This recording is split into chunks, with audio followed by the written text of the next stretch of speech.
Hai semuanya, jumpa lagi bersama kita Tripod Dengar, Pahami. balut. Nah kali ini Bun, di video pertama kita ini ada yang tanya, menurut Bunda semua, jika ada keluarga yang kurang mampu tapi anaknya banyak, apakah dapat mempengaruhi tumbuh kembang anak? Nah menurut Bunda gimana nih? Menurut artikel penelitian analisis kondisi ekonomi orang tua terhadap pemenuhan kebutuhan anak dalam perkembangan anak, jawabannya adalah iya, sangat berpengaruh. Penelitian tersebut menjelaskan bahwa kondisi ekonomi menentukan kemampuan keluarga dalam memenuhi kebutuhan dasar anak, mulai dari gizi, kesehatan, rasa aman, sampai kesempatan belajar. Ini sesuai dengan teori hierarki kebutuhan Maslow. Ada beberapa poin penting, Bun. Yang pertama itu satu, pengaruh terhadap kebutuhan fisiologis. Itu termasuk gizi dan kesehatan fisik anak. Dalam penelitian itu ditemukan banyak anak dengan berat badan dan tinggi badan di bawah normal karena keluarga kesulitan menyediakan makanan. Jika anaknya banyak, sementara pendapatan rendah, maka pembagian kebutuhan jadi makin berat. Akibatnya risiko stunting, kurang gizi, dan daya tahan tubuh anak menjadi lemah. Nah, kalau misalnya anak usia dini, usia 0 hingga 2 tahun itu masih pakai ASI eksklusif ya, Bun ya? Iya, betul. Dan di mulai usia 6 bulan, anak juga sudah mendapatkan MPASI atau makanan pendamping ASI. Yang kedua yaitu pengaruh terhadap rasa aman dan emosional anak. Artikel ini juga menunjukkan bahwa kondisi ekonomi yang tidak stabil membuat anak lebih mudah cemas, minder, dan tidak percaya diri. Ketika keluarga yang ekonominya pas-pasan dan memiliki anak banyak, orang tua itu sering stres, Bun, dan kondisi itu ikut terbawa ke anak. Dan yang ketiga yaitu ada pengaruh terhadap stimulasi belajar dan perkembangan kognitif. Penelitian ini menegaskan bahwa anak dari keluarga ekonomi rendah sering kurang mendapatkan stimulasi belajar, interaksi orang tua, dan fasilitas pendidikan yang memadai. Hal ini makin terasa jika jumlah anaknya semakin banyak karena waktu dan perhatian orang tua itu akan menjadi terbagi. Yang keempat yaitu ada pengaruh terhadap penghargaan diri dan aktualisasi diri. Artikel ini juga menyebutkan bahwa anak dari keluarga ekonomi yang rendah cenderung memiliki kepercayaan diri lebih rendah dan akses terbatas ke kegiatan-kegiatannya. Ini membuat anak sulit mencapai potensi terbaiknya. Tapi penelitian ini juga menunjukkan satu hal penting, yaitu ketulusan, perhatian, dan usaha orang tua bisa menjadi faktor pelindung yang kuat. Meski dalam kondisi ekonomi yang sulit, perhatian kecil setiap hari tetap berarti besar bagi perkembangan anak. Nah menyambung yang sudah Bunda sebutkan tadi, Bunda pernah dengar nggak pepatah yang punya banyak anak itu banyak rezeki? Iya, sering, Bun. Nah, tapi sebenarnya itu juga butuh banyak tenaga, Bun. Karena kan kita semakin banyak anak kan semakin banyak tenaga yang kita keluarkan kan. Dan itu ternyata bukan cuma patah aja, Bun. Di sini juga sudah dibuktikan dengan penelitian. Ada satu penelitian yang menarik yang melihat apa yang terjadi setelah anak kedua lahir. Dan hasilnya ini relate dengan kehidupan orang tua dimanapun sebenarnya, terutama di Indonesia, termasuk di Indonesia. Nah, dalam penelitian ini, Bun, ada poin pertama, waktu dan perhatian orang tua yang terbagi. Di poin pertama ini, saat orang tua masih punya satu anak, berarti orang tua tuh fokus penuhnya ke satu anak ini, bisa makan teratur, perhatiannya jadi penuh ke anak yang pertama ini, rutinitasnya berjalan dengan lancar. Nah, setelah anak kedua lahir, perhatiannya otomatis kebagi dua. Nah, dalam penelitian ini, banyak ibu menggambarkan masa ini sebagai survival mode. Yang penting semua aman dulu hari ini. Nah, jadwal makan anak pertama jadi lebih berantakan, waktu duduk bersama untuk makan berkurang, terus kadang ada jalan pintas seperti memberi cemilan supaya anak pertama itu tidak rewel ketika ibu sedang mengurus anak keduanya. Kemudian yang kedua, ada beban biaya dan kebutuhan yang bertambah. Bertambahnya anak ini berarti bertambah juga kebutuhan kayak dari makanan, terus popok, kebutuhan kesehatan, biaya pendidikan. Otomatis kan hal-hal seperti itu kan pasti bertambah karena bertambah anak juga kan, Bun. Kemudian orang tua di sini akhirnya lebih banyak menyesuaikan karena dalam konteks penelitian ini juga penyesuaiannya terlihat dari pola makan, misalnya lebih sering memberi makanan yang praktis atau menyederhanakan rutinitas makan. Nah, di sini sebenarnya bukan karena orang tua tidak mau memberikan yang terbaik, tapi karena energi dan fokusnya harus disebar ke lebih banyak hal. Nah, poin selanjutnya dari penelitian ini ada kesiapan mental dan emosi orang tua yang teruji. Di bagian ini yang sering tidak terlihat, Bun, karena setelah anak kedua lahir, sebenarnya banyak orang tua yang mengalami kurang tidur, capek yang menumpuk, rumah lebih kacau, waktu me time yang berkurang atau malah hilang, dan mental yang makin gampang stres. Dan kondisi mental ini punya efek nyata terhadap pola pengasuhan. Dalam penelitian ini, banyak ibu yang akhirnya lebih sering memberi makanan sebagai cara cepat untuk menenangkan anak. Misalnya memberikan snack ketika anak rewel saat ibu sedang mengurus adiknya atau anak keduanya tadi. Jadi bukan karena malas, Bun, tapi karena mental dan emosi orang tua tadi sudah di titik penuh. Sehingga orang tua butuh cara tercepat untuk menenangkan situasi dalam rumah.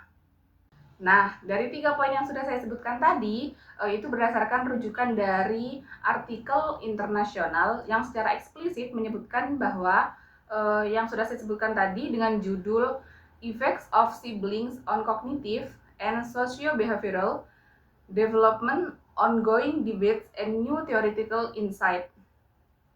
Penulisnya Wei Xinyua Hop Suyan.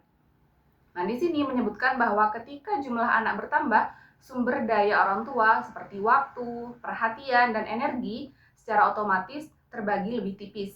Kondisi ini disebut resource delusion, di mana setiap anak menerima porsi perhatian dan dukungan yang lebih sedikit dibandingkan saat jumlah anak lebih sedikit. Akibatnya, pola pengasuhan seperti makan, stimulasi belajar, dan interaksi emosional bisa berubah karena tuntutan yang semakin besar dan kapasitas orang tua yang terbatas. Selain dampak-dampak yang Bunda sebutkan tadi, itu menurut saya pribadi dan artikel yang sudah saya baca, itu ada dampak di aspek perkembangan, terutama di aspek sosial emosional. Ketika perhatian orang tua terbagi dan tuntutan pengasuhan tinggi, anak beresiko mengalami ketidakstabilan emosi. Mereka bisa menjadi mudah tersinggung, cepat menangis, atau justru menarik diri karena merasa tidak mendapatkan ruang aman untuk mengungkapkan perasaan. Seringkali kita lihat kalau ada anak yang mempunyai adik-adik yang selisih usianya tidak jauh berbeda, itu mereka seringkali mengalami rasa cemburu karena perhatian orang tua pasti terbagi seperti yang sudah dikatakan oleh Bunda tadi itu. Kemudian dalam beberapa kasus, anak juga tumbuh dengan kebutuhan afeksi yang tidak tercukupi sehingga kurang percaya diri dan cenderung mencari pengakuan dari luar. Kemudian ada lagi dampak di aspek bahasa. Minimnya stimulasi komunikasi dengan orang tua membuat anak kehilangan kesempatan untuk berbicara dan didengarkan. Apalagi kalau anak-anak masih usia dini, itu mereka sangat butuh untuk didengarkan. Apalagi ketika mereka bercerita, mengungkapkan perasaan, itu mereka sangat butuh untuk dirangkul sehingga mereka merasa nyaman. Akhirnya ketika dalam keadaan yang seperti ini, seringkali anak-anak ataupun sebagai kakak yang sudah mempunyai adik-adik itu, mereka seringkali komunikasinya jarang dengan orang tua.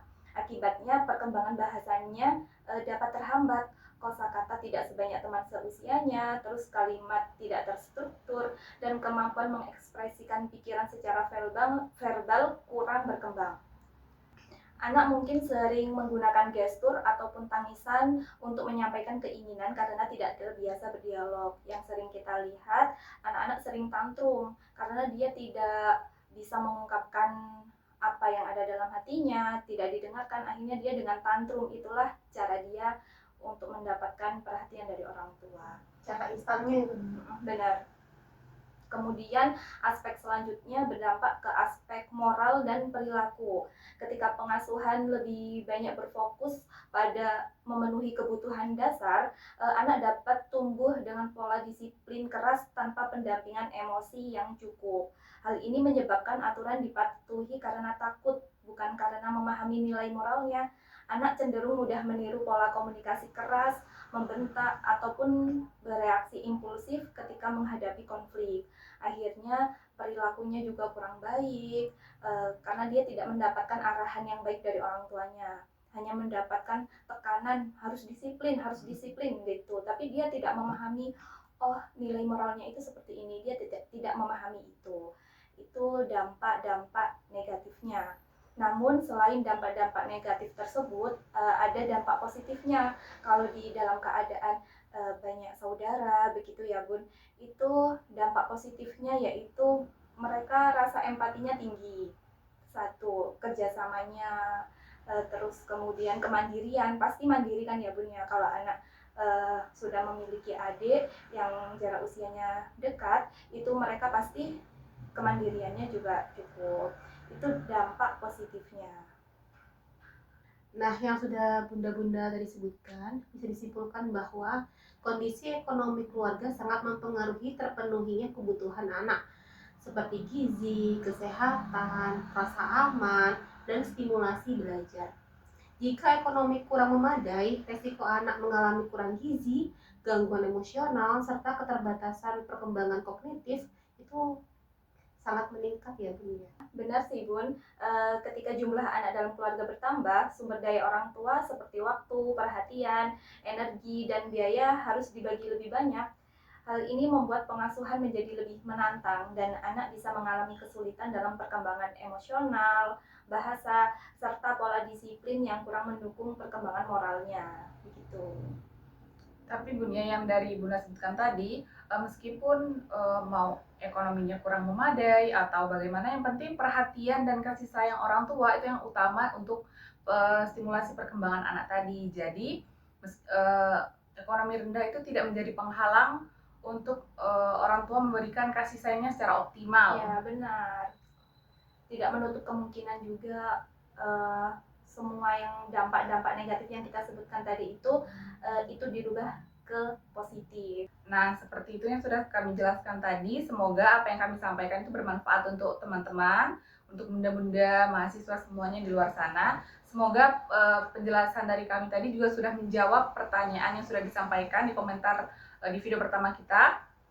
Dan untuk teman-teman yang lain, bunda-bunda yang lain yang ingin bertanya mengenai seputar pendidikan anak usia dini, tentang kepala sekolah, tentang guru, ya apapun yang berkaitan dengan pendidikan anak usia dini, bisa bertanya melalui sosial media kita, di IG kita, di email, atau mungkin bisa di komentar YouTube kita. Sekian dari kami, Tripod, dengar, pahami, Perlu. Sampai jumpa di episode selanjutnya.